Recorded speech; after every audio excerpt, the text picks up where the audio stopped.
मत्समः पातकी नास्ति पापघ्नि तत्समान ही एवं ज्ञानत्वा महादेवी यथा योग्यम तथा कुरु। जय जगन्नाथ। समस्त को नमस्कार।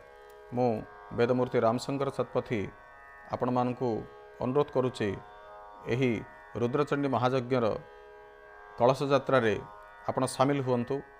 कलश यात्रा कहीं करा जाए ना जेतेबेले संसार सृष्टि होता पृथ्वी तेज वायु आकाश पंचतत्व निर्मित एही पंचतत्व रे जल होउचंती प्रथम भाग जी प्राणकारक जल होउचंती जीवनदायक।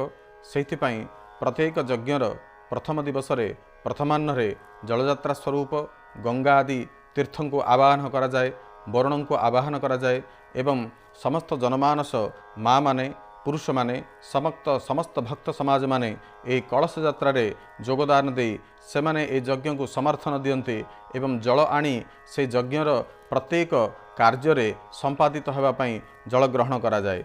पुरोहित वैदिक विद्वान मानक द्वारा से जल को अभिमंत्रित करा जाए, गंगा आदि तीर्थों को आवाहन करा जाए। पवित्र पावन जल को से यज्ञर कार्य रे नियमित भाव में परिवेषण करा जाए। अनुरोध रहिला आसंता जानुआरी 11 तारिख शनिवार दिन विवेक विहार खेलपड़िया आंबपुआ ठारू माँ दंडकाली कर मंदिरर स्थानीय पुष्करिणी यह जलयात्रा अनुष्ठित हेबे।